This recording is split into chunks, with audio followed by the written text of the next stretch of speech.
Chapter 1. The day my brother was missing. My name is Lucas. I'm sitting in my room looking at an old photograph. It is my wedding photograph taken 6 years ago when everything felt so different. In the picture, I am standing next to my beautiful wife, Julia. We are both smiling, but my smile is not real. It is a quiet, sad smile that hides the truth inside my heart. When I look closely at that photograph, I see an empty chair. That empty chair still makes me feel sad even today. That chair was for my brother, Ben. He was supposed to be there that day. He was my best man. He was my only brother, and my best friend in the whole world. We did everything together. We laughed, argued, and dreamed about the future. He was tall, with a big smile and a laugh that filled every room. I miss that laugh every single day of my life. He made me a promise before the wedding. He said, "Lucas, I will not miss your wedding for anything." He told me it was the most important day of my life, and he would stand beside me. And I believed him, because I always believed my brother. But he did not come. He broke his promise. On my wedding day, my mother looked at that empty chair, and her eyes filled with tears. My father said nothing. He just looked at the floor and stayed silent. Our family was there, but we were not complete. We were together in body, but broken in heart. We smiled for the photos, but our smiles were heavy with pain. My brother had left me. Not just that day, but forever. I was angry and heartbroken at the same time. I wanted to be happy, but I didn't know how.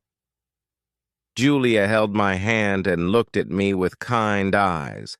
She understood my sadness without needing words. She loved Ben too, and she whispered softly, "It's okay, Lucas. I'm here. I love you." The wedding continued. People smiled, danced, and laughed. But a part of me was missing, a part that belonged to Ben. Even when the day ended and everyone went home, I kept looking at that empty chair. It looked so big, so lonely, as if it filled the whole room. Chapter 2. The Promise He Made.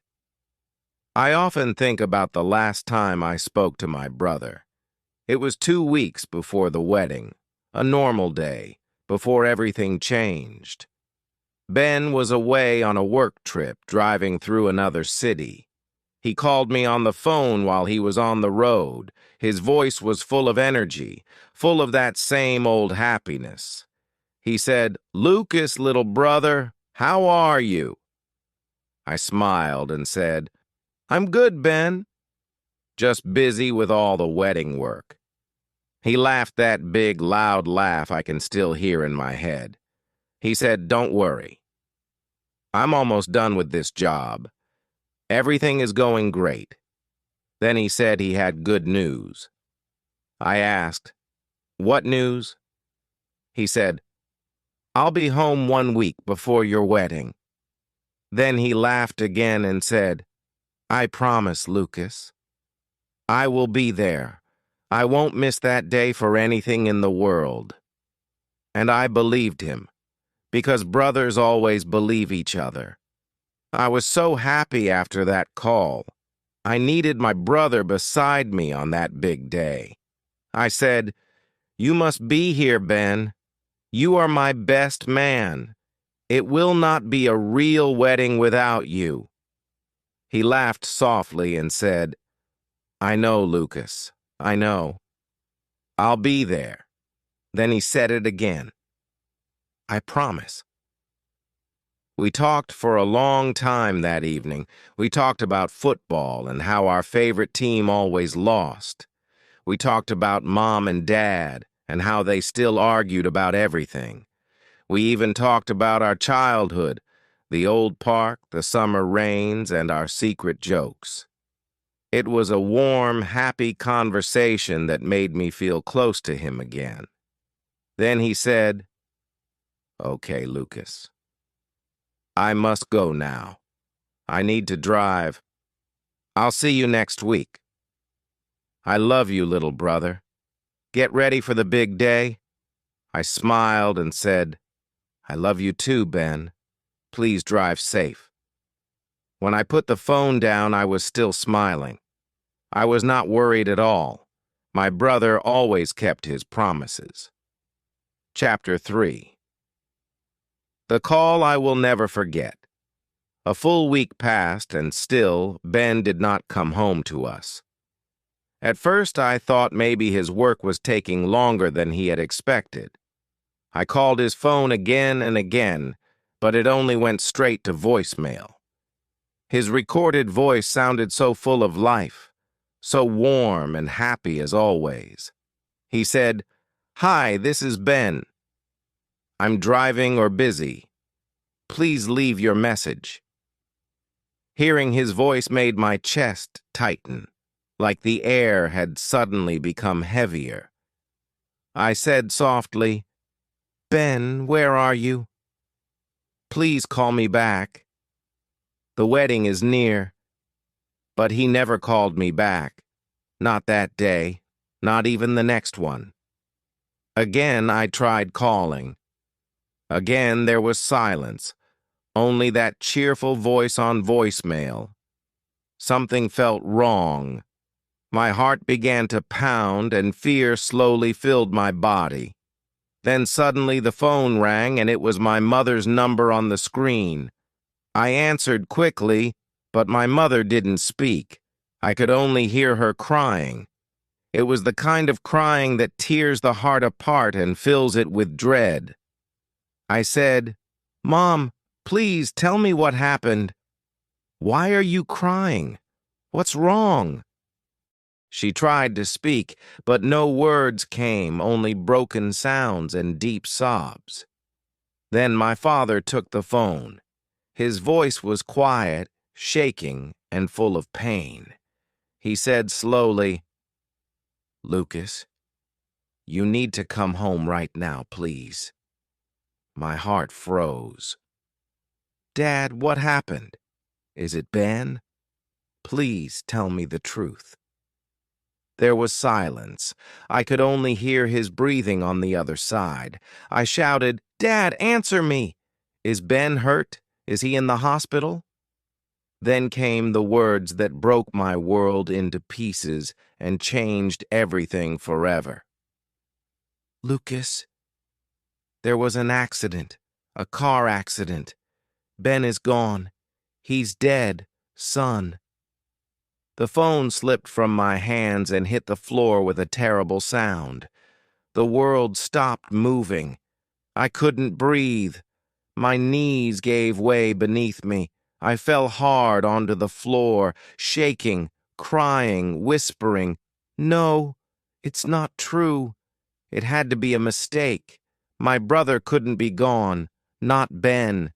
He had promised me. He promised to be at my wedding standing by my side." Chapter 4. The goodbye I never wanted. The next few days were black and heavy, like a storm that never ended. I moved through them without thinking, barely breathing, just existing inside the silence. There was no wedding anymore. Instead, there was a funeral filled with tears and pain. My brother was gone. My best friend was gone. My world had no color left. People spoke softly, trying to comfort me, but their words fell like empty rain. I was angry, heartbroken, and lost. He had broken his promise to me forever. He said he would be there, that nothing could stop him, but he didn't come. I kept asking myself why. Why him? Why that road? Why that day? Our house was full of people, but it felt cold, like no one was really there. My mother cried silently, holding Ben's picture close, as if it could still keep him warm. My father stood still, saying little, but I saw the pain hidden behind his eyes. I stared at Ben's photo, too, waiting for him to laugh or blink or speak. But the picture stayed still, frozen in time, just like the promise he made to me. That was the moment I finally understood. My brother was never coming back again. Chapter 5. The Voice That Still Lives On. Weeks passed slowly, and then months passed too, but the pain inside me stayed the same.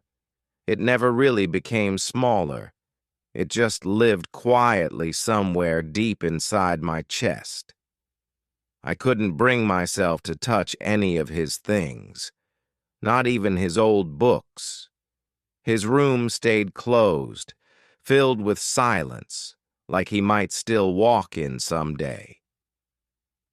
Then one afternoon, I found my old phone hidden inside a drawer I never opened. I turned it on and started looking through old messages and forgotten photographs.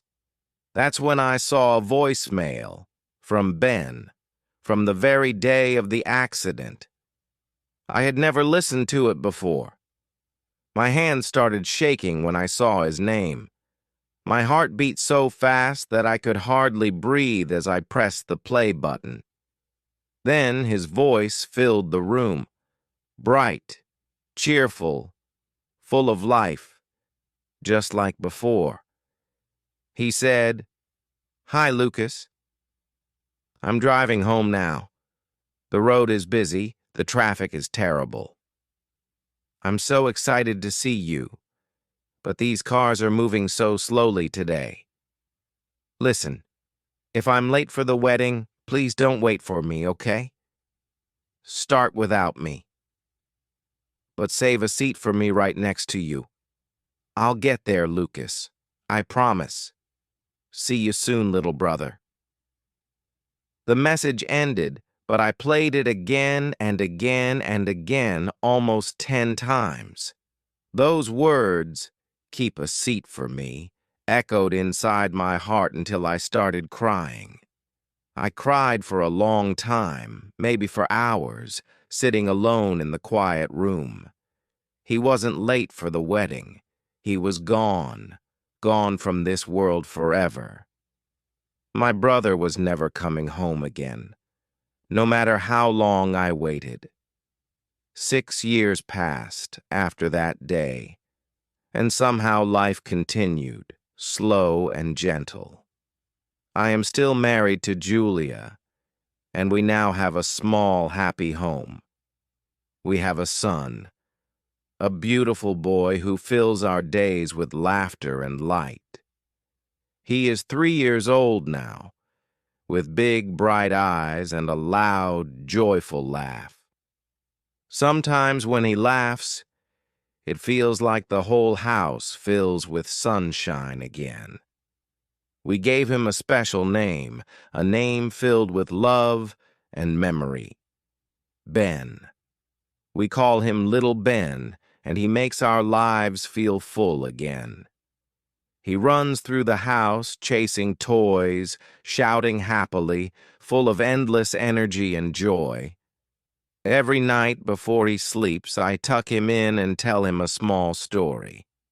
Then I show him a photograph, my brother's photograph, his Uncle Ben's smiling face. I say, "This is your Uncle Ben. He was a strong and kind man. He loved to laugh, and he always kept his promises even when the world was hard." My son smiles softly and reaches out to touch the picture with his tiny hand. I tell him, "Your Uncle Ben is on a very long trip right now." "He isn't gone, my son. He's just very, very late. Then I kiss my son good night, and when he laughs, I hear my brothers laugh again. In that moment, I know my brother is still here with me in every heartbeat and smile. Thank you for being here till the end. Your support means everything. Please like and subscribe for more gentle tales.